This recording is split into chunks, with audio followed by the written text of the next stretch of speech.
Good evening and welcome to On the Other Hoof, a slightly more professional beginning unlike last night's show. Thank you, Michael. Um, Tonight we're going to cover day 3 of the Ebor Festival, and to begin with I will introduce the panel that we have here tonight. We have the regulars, which are Michael Andrews and Callum Adele. Evening to you both, and we also have Chris Bradburn back again, so welcome back to Chris. Because Callum wasn't here last night for the 1-year anniversary, I'm going to ask him for a memory from the last 12 months. So, do you have an abiding memory from On the Other Hoof, Callum? It's hard to think of one. There's been quite a few, to be fair.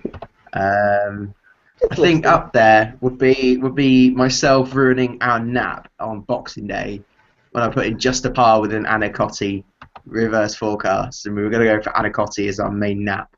And we ended up putting just a par in, and the odds on shot meant we lost our reverse forecast. That was good.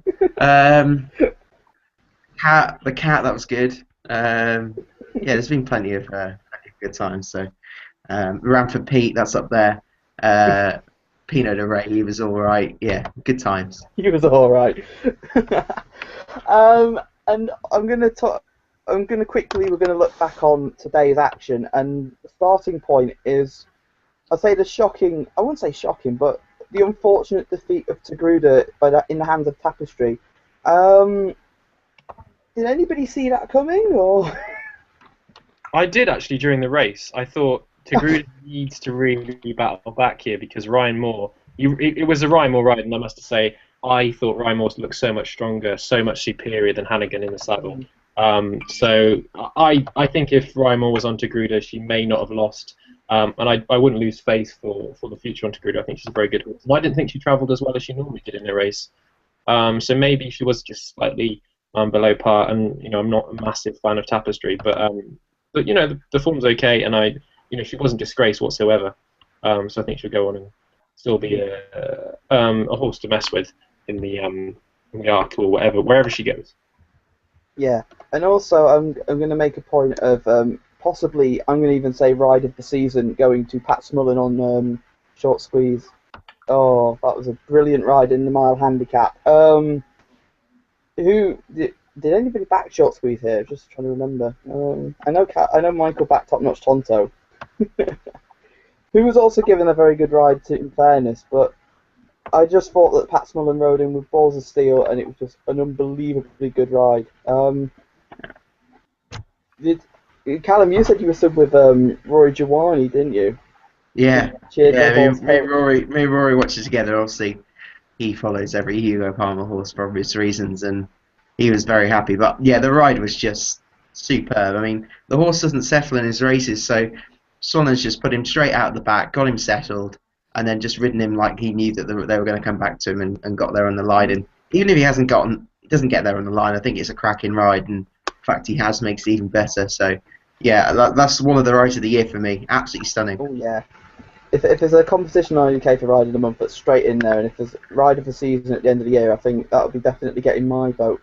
And one more note, Tiggy Wiggy I thought was sensational in the Lowther Stakes. 3 very good fillies, and she went off like she did at Newbury, and I thought she was really impressive. I'm going to ask, where do we see her going next potentially? I'll let anyone answer that. Go for the Abbey, wouldn't you? Yeah, I think we want to go there. I think well, I'm not talking about this season. I just think, and I tweeted this actually, that after the race, I just worried that she's an outstanding 2-year-old. I just worry she's not going to progress as much as the others in the future. Exactly like Tormore did. Everyone was so excited by Tormore as a 2-year-old, and has now come out and just hasn't really progressed as a 3-year-old. I just hope that people remember her as a sensational 2-year-old, because she really has been sensational. Yeah. Okay, so we're going to move on to today's racing, and the first race is the Sky Bet Transfer Fund Stakes, which is a 1.5 mile handicap, 20 runners. Michael loves handicaps, so we're going to start with him. Oh dear. Well, after Short Squeeze broke my heart in the handicap today, I don't really think I'm the best person to come to, because obviously Bronze Angel ran really well, and Top Notch Tonto was just touched off. In this race, I am surprised. It's a sad thing that Luke isn't here, because I remember this race last year. And I remember him tipping up Chancery, who won, much to I think I poo-pooed him actually and said I didn't agree with him, but Chancery did win and has been price-wise as a result. I think he's got a very good chance again this year. But I've struggled trying to find anything really there. Wigmore Hall is good to see that he won a much better race last time out. He was a listed or a group horse in his prime. Not quite sure if he's in his prime anymore. You've also got Salutation. He's probably going to go and win some handicap this season. Not quite sure where it's going to be. That's up to Mark Johnson. And then I think we've probably got to have a little look at the Naughty Lucky 15 horse. Seaman won the Shergold Cup last time out. Well, not won the Shergold Cup. He won at the Shergold Cup meeting. And he won that really well, beating Pride Chieftain, who reopposes here. I think he's got a really good chance once again. The form of that is, I don't think anything's really come out so far. Communicator was also behind that day. In fact, the only thing that has come out is Bantam, and he finished last of all at York yesterday. So that's not really a great line, but I think he's fairly unexposed in fairness, and he's normally quite consistent looking at his form figures. Storm at Chum should bounce back after a mediocre run last time, but it's a difficult handicap. It's not one that I've got a real solid selection in. So Chancery, I think, could be the one to follow, but watch out for Seaman. Okay. Chris? I've gone for Chancery as well. Basically for the same reasons, really. Won it last year. Didn't really like 1 mile 2 at Haydock. 5th in the John Smith's Cup, so suggests that this triple suit better than 1 mile 2, and not got a bad draw in stall 9. And I just think Chancery is the one to be with here at sort of 8-9 to 1 each way. I'll be surprised if he doesn't place. That'll be my pick for the race anyway. Okay, and Callum? Yeah, I give Chancery a really good chance. He won the race last year, like you mentioned before, so he goes on the shortlist. I think plenty are on the shortlist. Wigmore Hall coming back into form, down £4 actually than what he ran off at Newmarket on Saturday, and with Mikey Ennis taking off 7 instead of Louis Stewart's 5. You have to think he's got a good chance. Stamakian, I think he'd appreciate a bit of rain as well, like a few of them. I do like the Kumani horse, Samin, who I backed at Thirsk, and he absolutely bombed out. Probably looking back at it, he didn't enjoy the Goods FM ground because he was beaten on it behind Chancery in 2013 as well. So back on a more sounder service on at least good ground at Ascot, he won really well against 2 horses that oppose here. So I think Samin off £4 hires really got a good chance. And Gable the Hero I thought was overpriced at 16. Won his last 2 starts since presumably been injured because he missed the whole of 2013 out. But he's done really well to win those 2 races, slowly run races, back on a track that I think will really suit this horse because he's a real big type. I think he could go very well chasing a stronger pace with the main man, Jamie Spencer, on board. So he's each way and Samin for a win. The selection for me in this is Wigmore Hall, actually. I remember him winning the John Smith's Cup here a couple of years ago, and then they said that they were going to go group level, and I thought then, I think he was at the bottom of the weights that day, and I remember thinking, big jump, boy, that is a big jump already. And he's been globetrotting and he has won group races. I just think last time out, it was a return to something that showed a lot of promise, and Mikey Ennis claiming 7, who I thought gave Top Notch Tonto a really good ride in defeat. I know we went on earlier about Pat Smullen giving Short Squeeze a brilliant ride, but in defeat he gave Top Notch Tonto a brilliant ride, and the useful £7 claim there for me is, I think he'll be one to beat, especially back at York. One other that I'm going to give a mention is Satellite, who was disappointing last time out at Haydock when I was there. I'm not sure 1.5 miles is what he wants yet, but potentially next year will be his go over 12 furlongs. He probably will be better at the minute over 10. And we're now going to go to the second race, which is the Longsail Cup, and Cavalryman is the likely favourite, having won his last 2 races at Newmarket and the Goodwood Cup. I'm going to start with Callum this time. Do you think he can make it free on the bounce? It's a distinct possibility. I mean, he's in fantastic form for an 8-year-old. He's probably the only horse Godolphin have had all season that have actually done something decent in decent races. That's not meant to be a funny joke. That is actually true. I know, it's a sad thing. They've had a really poor season, and he's been. The fact that an 8-year-old's been their yardstick says a lot, really. I don't see much for pace in the race. Looking at it, so something that Pale Mimosa looks the pace setter, and I'm pretty sure it's going to be pretty tough to beat tomorrow. Setting a pretty strong gallop or pretty decent gallop, hopefully, and be really tough to catch it up front. Hasn't really, I think, 2 miles on good ground. He hasn't really had the chance to prove her class at that trip. So, and she's unexposed. So 7-2 on her if I went for anything. Because you've got horses like Estimate, who I think is just a proper galloper, and her best runs have been in Gold Cups over 2 mile 4, and I don't think she'd appreciate the sort of test this could turn up to be. So Terek, I think if he turns up and comes back to form from his Dubai runs, then I think he's quite interesting at 11-1. But yeah, Pale Mimosa beat him quite comfortably last time at Leopardstown, and I think she's the one tomorrow. Michael. Yes, an interesting race here. You know, I feel like I've done what I did with Telescope at the Royal Meeting. Say you can't win, and then slowly discount anything beating him, and it worked out all right. And I think Cavalryman is really the one to beat here, and I think 5-2 is a fair price. Pale Mimosa. I must admit I was going to slate that one, but in fairness, what Callum said makes sense. Hasn't actually had a chance to prove herself, so maybe I was being a bit harsh. But I still think that's about the right price. As Pale Mimosa shouldn't be shorter than Cavalryman, and I agree with Citerak. Is that how you pronounce it? Citerak. Beat Cavalryman out in Maiden over this trip, and then hasn't really shown that form since back in Ireland. But if he comes back to his best, I think he's got a really good chance. Forgotten Voice. I don't think, if it's going to be rain and it's already about good ground, I don't think it's going to be fast enough for Forgotten Voice, and it's the extra distance as well. Estimate, I don't think you can back her at the moment. I just think I'd rather wait and see what happens, really. Time's Up, I don't think is good enough. Neither is High Jinx. And Angel Gabriel likewise. So I've been through all the horses, and I think Cavalryman to beat perhaps the Terek. Okay, and Chris?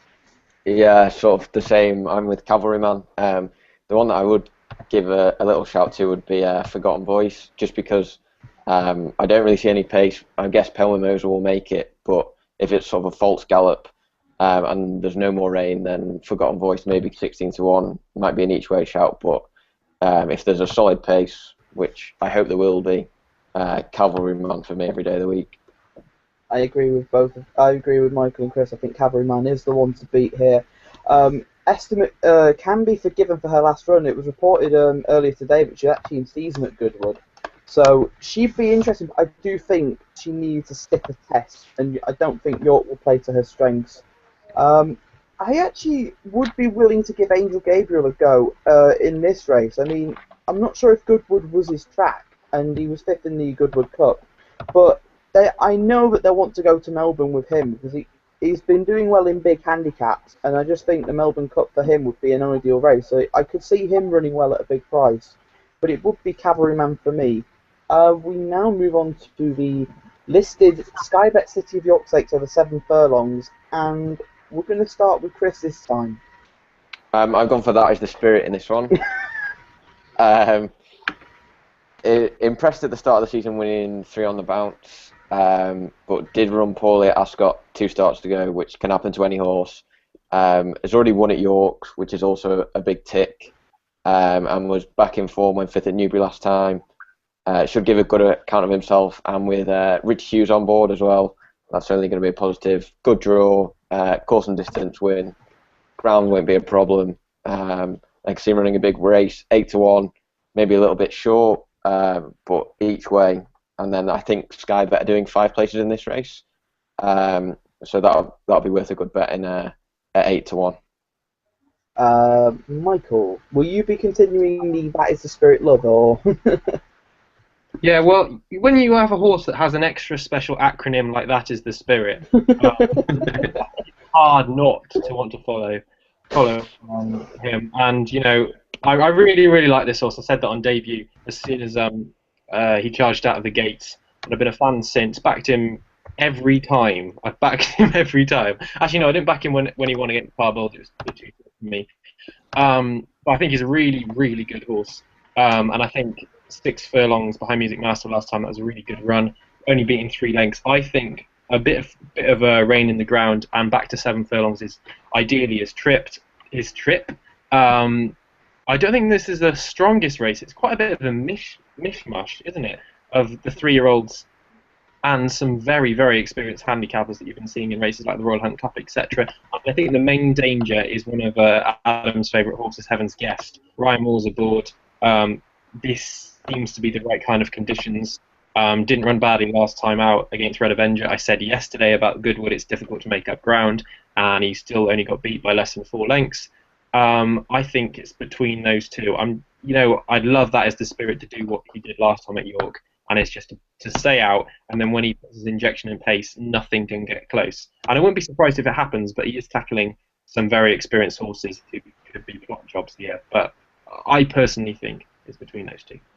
I know that Callum has gone for the international raider here, so why is Rerouted the one to beat here? I'm not going to make a really strong case for Rerouted, because you look at that market, 8-1 the field, and well, there's about 10 in between that and 14-1. So I think that says it all, and the figures suggest likewise. But Rerouted, I think officially is Cable Bay is actually the highest rated horse in the field, but Rerouted is the second highest, and I think he deserves that sort of rating. His maiden form in 2013 was really strong. I think he was injured last year after he finished 7th behind Sharuk in one of the EMAC team challenges, I think it was, yeah. Then came back at Haydock, was only beaten half a length when making the pace behind Professor and Tradestorm, and that's pretty decent form, to be honest. Professor's gone and run pretty well in the Hungerford last week. Thought he ran pretty well again last week in the Sovereign Stakes, but a mile seems to stretch him. Back to 7 furlongs on decent ground. I think this is the sort of race they've been targeting. I've noticed also he's changed owners, so I'm wondering maybe looking at trying to win some race at York. I think that'd be the kind of target for him, and that last run maybe just put him right. So I like Rerouted, but if there's rain, I think horses like Heaven's Guest and Absolutely So come right into it. But if it's genuinely good ground, then not many I prefer more than Rerouted. I really actually like Heaven's Guest for this. As much as I'm a fan of That Is the Spirit, I just think Heaven's Guest, although he was as close as he was at Goodwood, Goodwood for me has never been his track. And I remember last year he ran in the Stewards Cup in a 7 furlong handicap that we'll be covering tomorrow.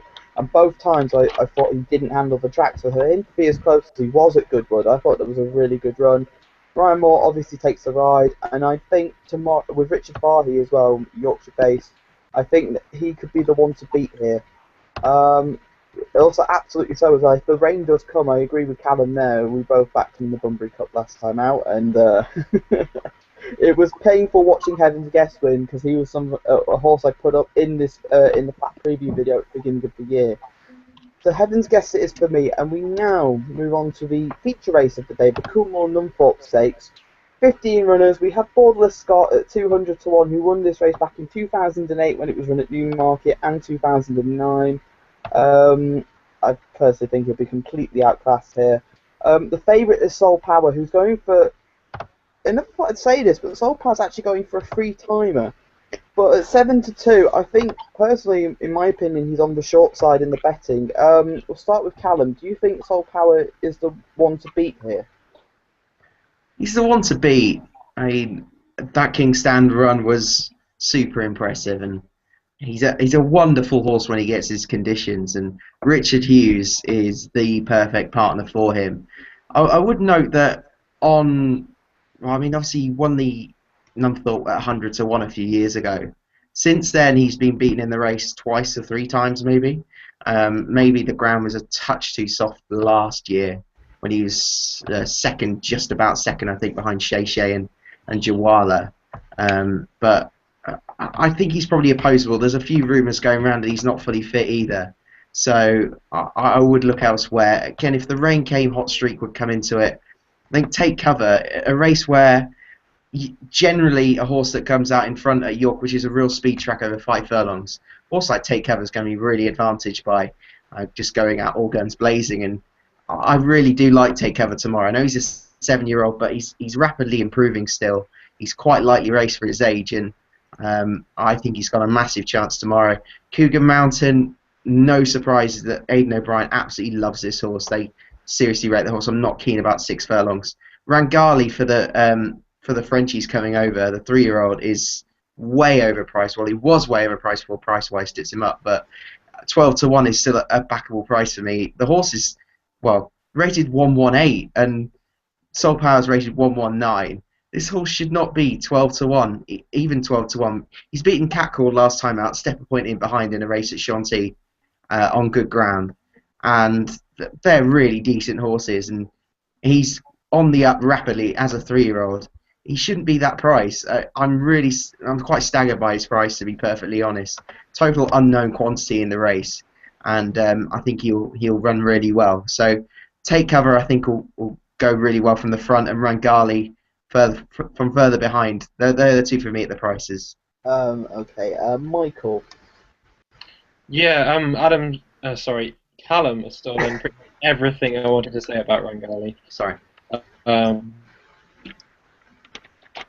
It's all that makes sense. Obviously, price-wise, is stuck there all in as they usually do, and ruined the tasty 16 to 1s you could have had earlier on. But this is a rapidly improving horse that looks very dangerous.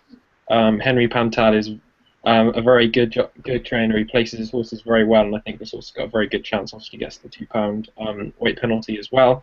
I think this is a really good race, and there's a lot of really nice horses in here. I love these kind of sprints. I think Cougar Mountain is definitely one. Pretty much what Callum said as well. I think it could have been really well to finish on your second start, finish 3 lengths behind Slade Power in a Group 1 July Cup is really something rather special, isn't it? It's something pretty definitely unusual, if not immense. Massive fan of Soul Power as well. The rain is not going to help that one, though. Can't have Shay Shay. There's a few others like that. Border Lescott wins now. That would be some story, but I just don't see it happening. I think you'd have to have pretty much all but 2 to underperform for Border Lescott to win, unfortunately. I will probably be back in Rangali and Cougar Mountain, but there's a lot of these I can see winning. And I just think Rangali, he may not win tomorrow, but he's definitely one to follow for the future. And I think you've got to keep him on side. I wouldn't be surprised if his aim is the Abbey later on in the year. And I think Cougar Mountain is another one. So maybe those 2 are the ones to take out of the race, no matter what happens. Yeah, and Chris? Soul Power, if there's no rain and it dries out quickly, on good ground, I wouldn't really want to touch him on good ground at 7 to 2. I think that he does really need it lightning quick. Cougar Mountain would be the one if it stays good. Like you say, with him being 5th behind Slade Power in the July Cup over 6 furlongs, the way he stayed on suggests that 5 might be a bit too quick. But I just think that, like you say, him and Rangali will be the 2 to take out of this one. And 8 to 1 on Cougar Mountain, I wouldn't put you off having an each way bet on that. I agree with Callum on Take Cover, and I also agree with Callum and Michael and Chris as well on Rangali as well. With Take Cover, he's just improved so much this season. I mean, he caught Callum's eye in the King's Stand, where he travelled really well through that race. And he said to us after that, he says, this horse will win a good race somewhere. And then he went to York over course and distance in a listed contest, and he won that. And then improved again at Goodwood, where he won me a £25 free bet. Thank you, Take Cover. I think tomorrow, I hope it's his day, because it's for David Griffiths, who's, you're saying an unfashionable trainer, a trainer that is not as well known as your Michael Stouts, your John Gosdens. So it'd be great for a trainer like that to take a Group 1 race like this. Rangali is another one that I like. I was really impressed with his win last time out at Chantilly because he beat Catcall, who was second in the Abbey last year. And the one other one I like, and I'm actually going to say a combination tricast because they're all at pretty big prices, is Extortionist, who, if Take Cover's 8 to 1, why should Extortionist be 16 to 1 when he wasn't? He was actually given bad Ryan Moore ride, and I can't believe I'm saying them words because He basically should have gone. I think he should have gone for a gap earlier, and instead decided to go on the far side. And you could consider him as an unlucky loser. They'd be my three in the race because I just think Soul Power with all these negative vibes I wouldn't want to touch. Shay Shay's got to put up a disappointing effort behind him from Royal Ascot. Cougar Mountain does interest me, but I just think 5 furlongs would be too sharp for him. And I think he's one for 6 furlongs, potentially even further, 7, maybe even a mile. And Hot Streak is another one I think has got to come back. But with the 3-year-olds now and the weight allowance as well, he got a load of weight in the Temple, he got a load of weight in the King's Stand, it's now only £2. That improvement I'm not sure about of him. I forgot to ask this at the beginning of the video. Believe it or not, the last 2 nights I have complimented our usual host Luke Elder, who remembers finally after a year to ask for questions, and I completely forgot to do it. So if you have any questions, Stoned to death, Adam. As if he's forgotten. if you have any questions, any selections, any fancies, please send them in to me, AdamWeb121, or tweet any of the other guys where you found the link from, my tent or yours. The winner's enclosure is TW Enclosure or at Callum Liddell, and we'll read them out at the end of the show. I can't believe I forgot that. I always mither Luke. After every show, I'm always out on his case. You forgot to do it, and he's going to watch this later, and he's going to give me so much grief for this. Oh, anyway, we now go on to I actually think it's a really good maiden, over 7 furlongs, and Michael asked specifically not to go to him first, so I'm not going to go to him first. I'm going to go to Callum again first, because he requested it. Well, not Callum, but Michael requested it. No, Michael requested that you go first. So. Okay. Yeah, there's 2 in my tracker after debut efforts. Dissolution, around 4-1. Missed the break at Newbury behind Nafakar. Ran on really well. Looked like a nice, promising type in the race. The race has taken a couple of knocks. Marshall Jennings has been beaten at odds on, but you could have excused that run from him, and Prince Gagarin as well. You could excuse his run on Wednesday. It looks a strong maiden to me at the time, and I still think it will end up being a pretty strong maiden. Swat as well, who finished second behind Sawahil at Newmarket, was really green but showed bags of promise. So they're the 2 that stand out on the ones that we've seen so far. I don't really know much about the ones that we haven't run, so maidens aren't really a betting medium for me, but those are 2 I keep an eye on, and it's very much a race to follow. Chris? Yeah, sort of echo what Callum said, really. I only really have a bet in a maiden if a horse has gone into my tracker after its first run. None of these are in my tracker, so it won't be a betting race at all for me. I do think this is going to be a good maiden, though, just with some of the entries in there that the horses in there have got. And I do think this will be a maiden that I'll have a few horses added to my tracker. Disillusion will be the one that I'd pick, mainly because it missed the break and stayed on well. But the form's taken a knock, and I wouldn't want to have a bet at 4-1. So I wouldn't really want to have a bet, but Disillusion would probably be the one if I had to pick one. And Michael? Must admit, I think we've missed the Callum Liddell loves Lope de Vega with Mount Tahan in this, and we've also missed Luke, who would obviously have gone for Bright Flash because he's Dutch art. And I think Mount Tahan is, I'm not sure which of the Kevin Ryan trio is the one to go for. And I do like Eric the Red as well, holds a Racing Post trophy entry, sorry. But this is really not a kind of race I want to get involved in at all. And I think you could throw a few darts, probably back the colours of Tits, that is the Spirit, the Grey Gatsby, etc., with Eric the Red. But yeah, it's not a race you want to get too much involved in unless you are part of a stable or something and you know something. But I honestly don't know anything, any secret information that I should do. And I think Eric the Red would be the one for me. Has a low draw, and it's difficult. I can't give you any firm selection. I agree with Callum and Chris, actually. Disillusion went straight into my notebook after that first run behind Nafaka, who is, I know that somebody who watches this show quite often is a big fancy for them for the Derby. I can't really see it myself, but he was fourth. Well, Nafaka was obviously fourth on debut at Royal Ascot, but I think Disillusion is the one for me. Fell out of the stalls and was staying on nicely. Could use that experience wisely here.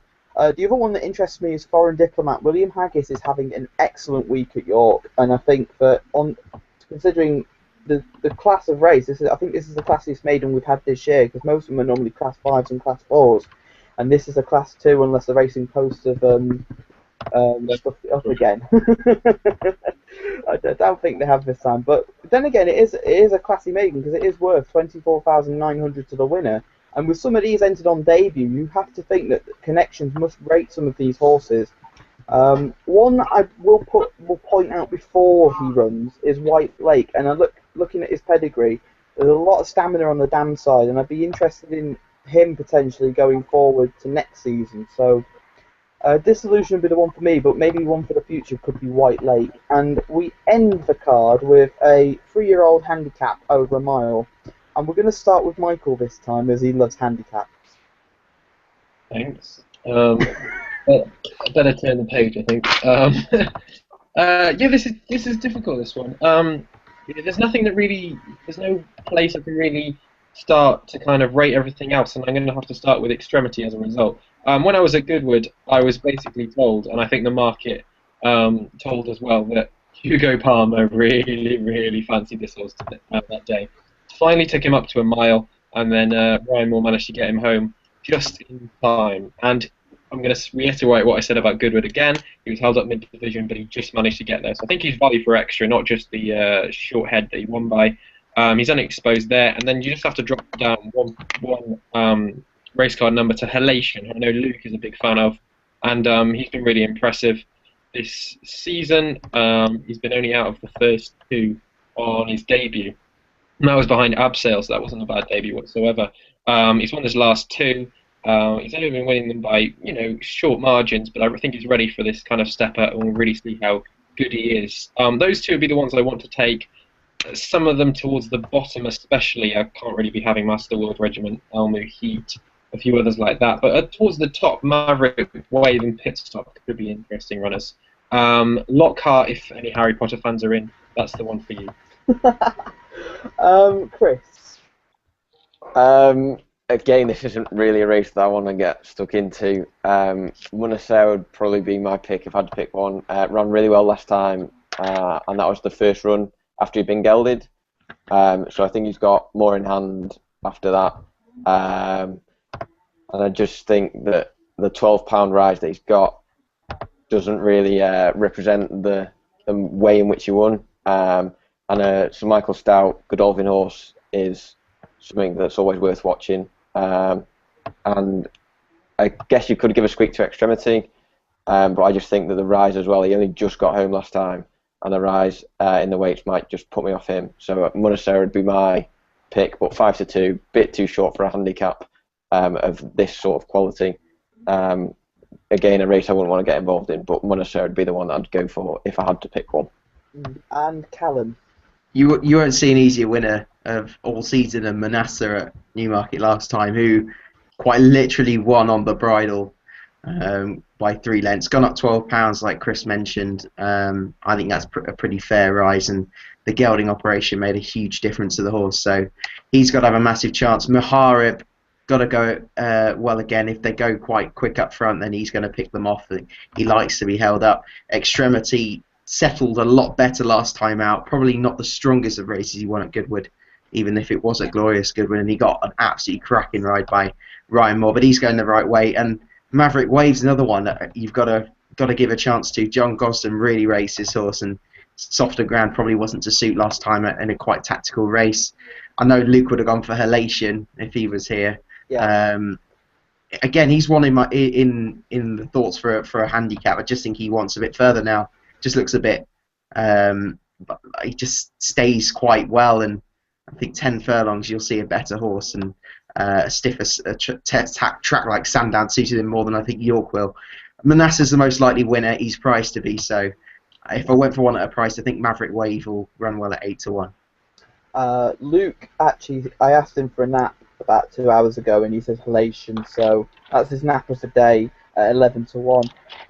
The one that I'm actually interested in, and Callum's going to shake his head here, because he put this horse up in the Black Preview video, but I think no. Master of the World, yeah. No. I think he's overpriced.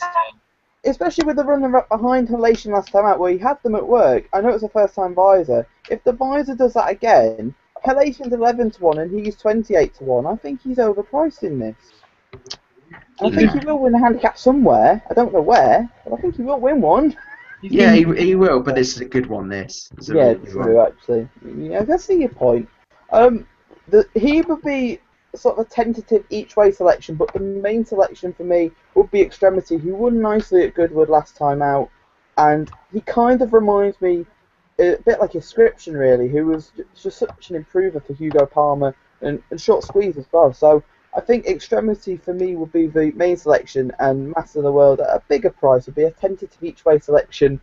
And I love that reaction then from Callum. No. This is your last chance to get any questions in, any selections or fancies that you have for tomorrow.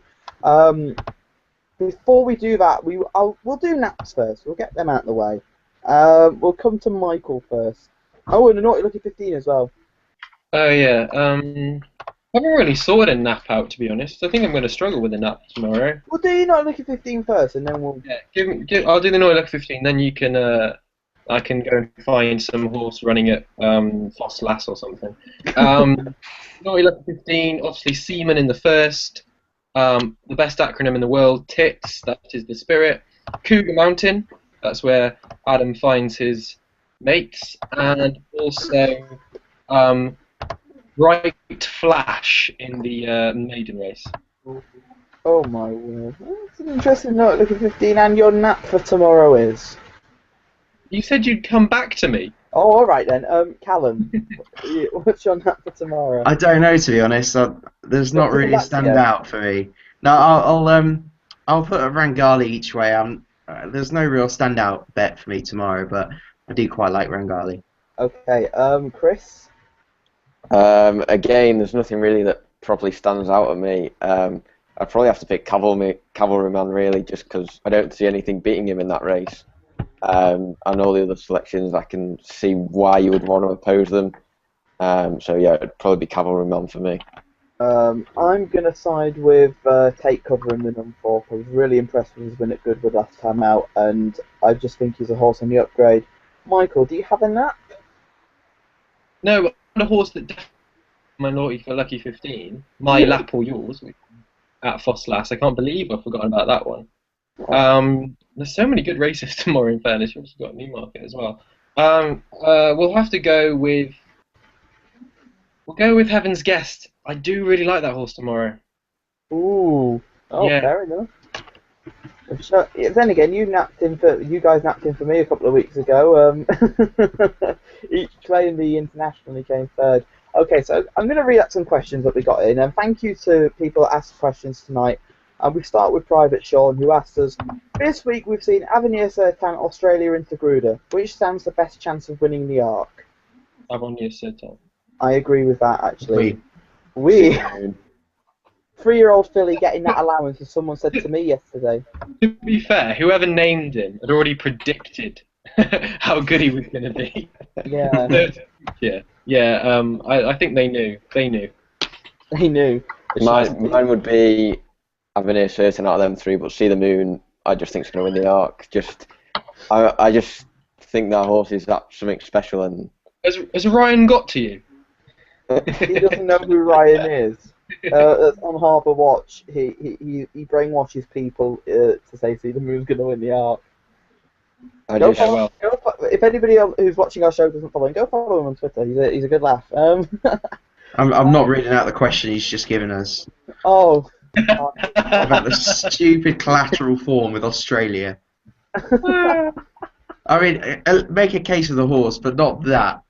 That's a stupid reasoning. Question from Ryan. Do you think Australia could get closer to See the Moon than the 8 lengths the collateral form suggests he would? What is the collateral form? It's through Wild Chief and also through the Grey Gatsby. The Grey Gatsby, yeah.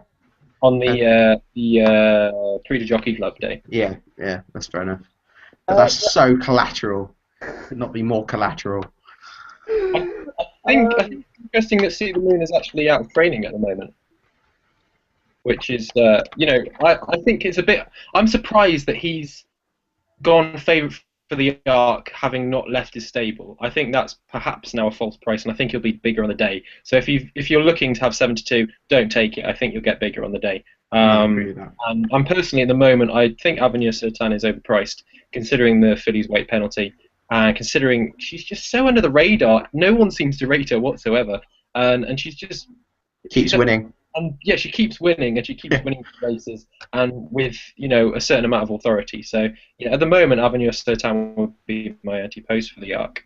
Do you not think Tagruda at 10 to 1 is massive now? I mean, I know she didn't run a good race today, but still can't discount what she's done before. And I think I worry about Tagruda the same way that I worry about See the Moon. If the ground isn't good, if it's soft, Avenir Sertan will go through it. I don't know if Tagruda, and I don't think See the Moon will go through it. I think even Ryan concedes that See the Moon on soft ground will not be the same horse you saw. But then he says he'll run to 132, which will still win the Arc rather than the 140. rating, but 142 on good ground. So Yeah. apparently we'll still win the Arc even if it's soft ground. But yeah, I agree with Avenir Sertan. If I was to have an anti-post bet in the Arc, it would be her. Tagruda and See the Moon and Australia, I wouldn't really want to touch them right now. I'd want to know what the ground was going to be on the day, and then I may be interested. If Tagruda stays around that price, and we get to the Arc and it's good ground, I would be tempted to have a bit on. What other questions have we got? So many conversations. Thanks, Michael. I've got one from the Gilster. Hi, Gilvis. Hi. What could racing do to entice people to the racetrack? Prices are very expensive at certain tracks. There you go. Prices are too expensive. Put the prices down. Actually, it's a good time to plug. Actually, we did a video a couple of months ago, which was about how to get young people into racing. But I think the points that we made in that video, I'll tweet the link actually afterwards. The points made would also relate to most racegoers, not just younger people. But yeah, prices. There are many things that racehorses can do to make them a more attractive and more appealing day out. If you're not a proper racegoer, then yeah, better facilities, better access to those facilities. Wi-Fi. What else? Yeah, I mean the price of getting in needs to be changed. Wi-Fi, I think, is a necessity, but I know plenty of people would disagree with that. Just making it a better experience, really. Yeah.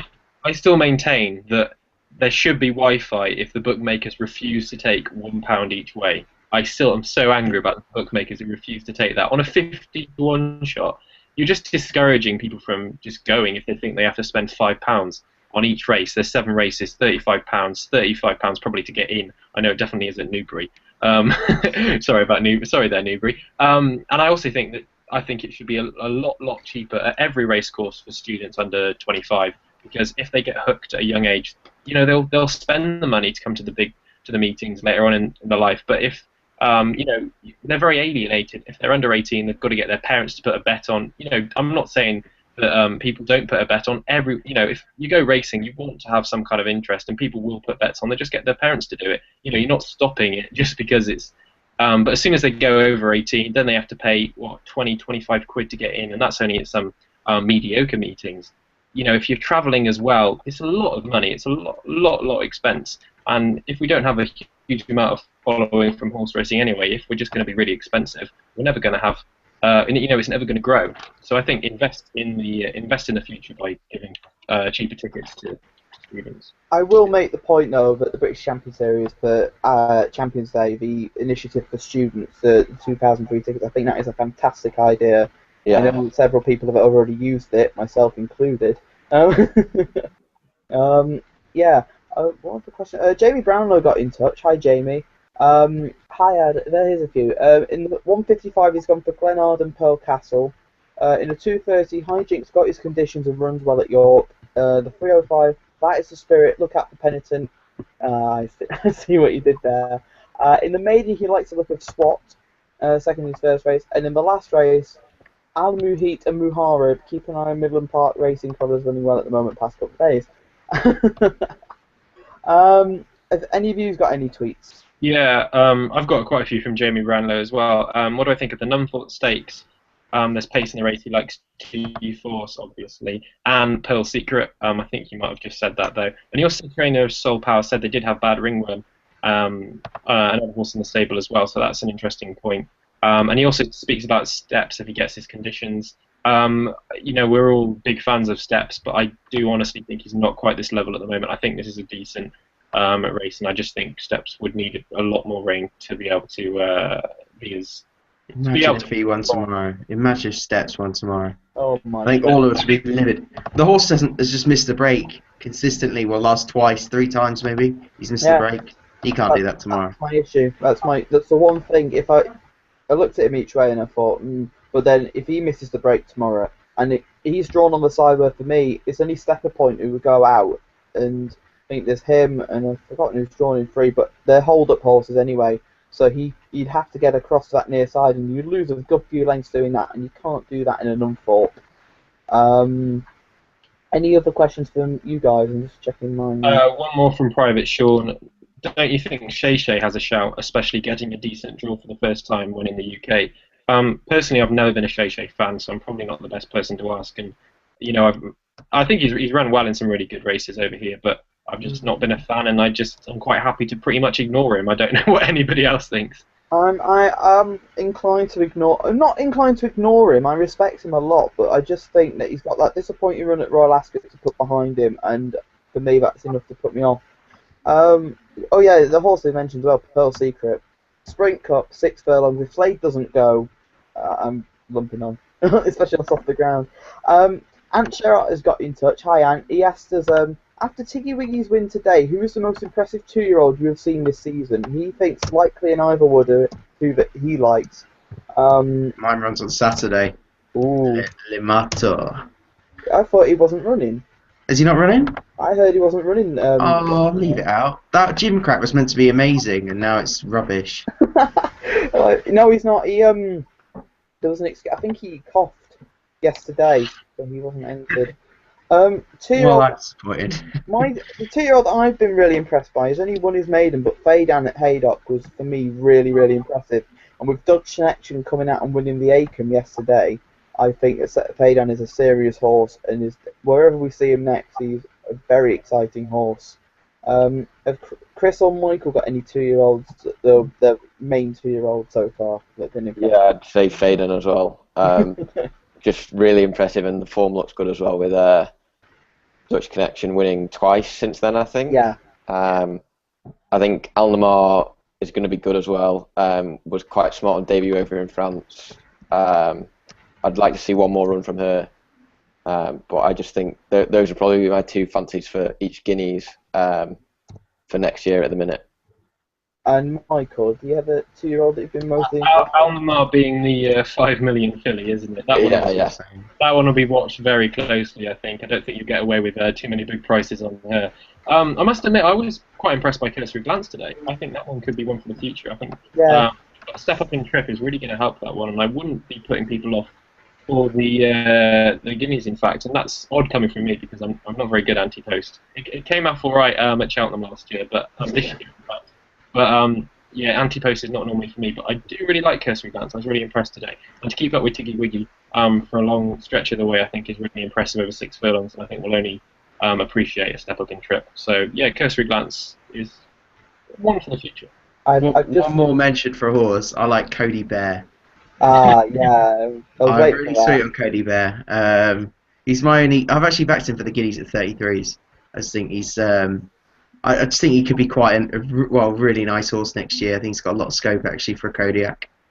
I also enjoy the fact that we've been just tagged in a picture of a fish with Ryan hooking the bait and Callum biting as quick as he could. I haven't bitten. He's just an idiot. Oh dear. And on that bombshell, I think we better end before we get lynched by On Harbour Watch.